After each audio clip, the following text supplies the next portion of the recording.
नमस्ते दोस्तों, स्वागत है आपका प्रॉपर्टी एक्सपर्ट्स पे, जहां पर हम प्रॉपर्टी से रिलेटेड हर एक इन्फॉर्मेशन आप तक पहुंचाएंगे। लाखों और करोड़ों रुपए की प्रॉपर्टी खरीदने से पहले हमारे वीडियोस को ज़रूर देखें ताकि आप कोई भी तरह के स्कैम या फ्रॉड से बच पाए।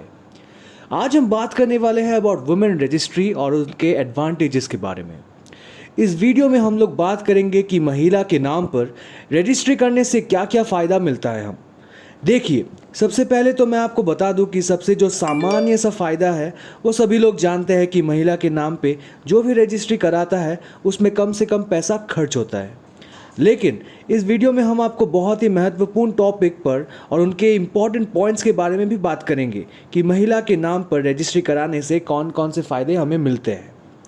देखिए, सबसे पहला पॉइंट तो ये है कि महिला के नाम पर जो प्रॉपर्टी रहती है, क्या उसे पृथक संपत्ति के नाम से भी माना जाता है या फिर उसे पृथक संपत्ति मानी जाती है। पृथक संपत्ति का मतलब है कि परिवार से अलग, यानी कि संयुक्त संपत्ति से बाहर। दूसरा ये है कि महिला के नाम पर रजिस्ट्री कराने पर कितने पैसों की छूट मिलती है। तीसरा महत्वपूर्ण बात यह है कि क्या किसी मृतक पत्नी के संपत्ति उनके पति के नाम किया जा सकता है। तो चलिए इन सभी के बारे में गहराई में बात करें। देखिए, कोई भी लोग हमेशा किसी संयुक्त परिवार से ही जुड़ा रहता है। संयुक्त संपत्ति में परिवार के सभी लोगों का बराबर का हक होता है। मान लीजिए अगर कोई व्यक्ति कमा ना रहा हो तब भी उसे अपना हिस्सा संयुक्त संपत्ति में मिल जाएगा। लेकिन एक संपत्ति होता है जिसे हम पृथक अथवा स्वयं अर्जित संपत्ति कहते हैं। स्वयं अर्जित संपत्ति वो होता है जो परिवार से अलग अपने खून पसीने के मेहनत से कमाई जाती है। तो ये दोनों संपत्ति ही बहुत ही महत्वपूर्ण होती हैं।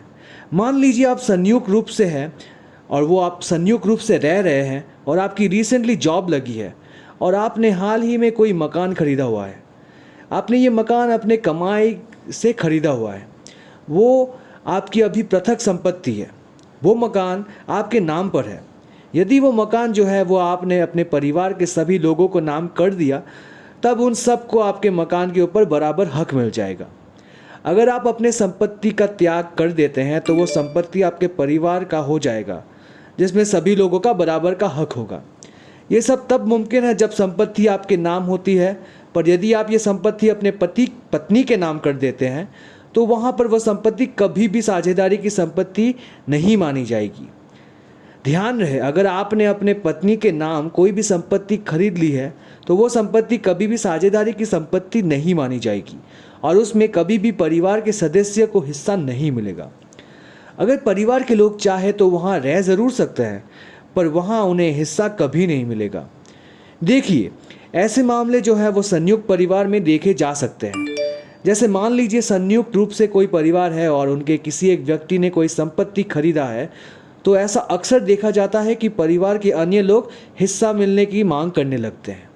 इसीलिए इन सब से बचने के लिए अगर किसी ने अपने पत्नी के नाम पर संपत्ति खरीदा है तो ये अन्य उस पर हक नहीं जमा सकते। नेक्स्ट पॉइंट ये है कि महिला के नाम पर रजिस्ट्री करने पर कितने पैसों की छूट मिलती है। तो महिला के नाम रजिस्ट्री करने से ज़्यादा नहीं, पर लगभग 2% की छूट मिलती है। देखिए, ये 2% का मूल्य भी रजिस्ट्रेशन के टाइम पर बहुत हो जाता है। कई लाख तक भी इसका भाव बढ़ जाता है। बात करते हैं नेक्स्ट पॉइंट के बारे में। नेक्स्ट पॉइंट ये है कि महिला के नाम पर जो पति ने संपत्ति खरीदा है, वो पत्नी के देहांत के बाद क्या वो संपत्ति पति के नाम हो जाएगी या नहीं। तो देखिए, पत्नी का जो अपना कमाई से किया हुआ वो संपत्ति अपने पत्नी के नाम पे जो उसने किया हुआ है, तो वो संपत्ति उनके पुत्र और पुत्री के नाम पर हो जाएगी, पर वो उनके पति के नाम फिर से कभी नहीं होगी।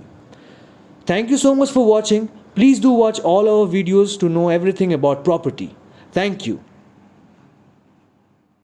Any property related help, please contact us. Thank you.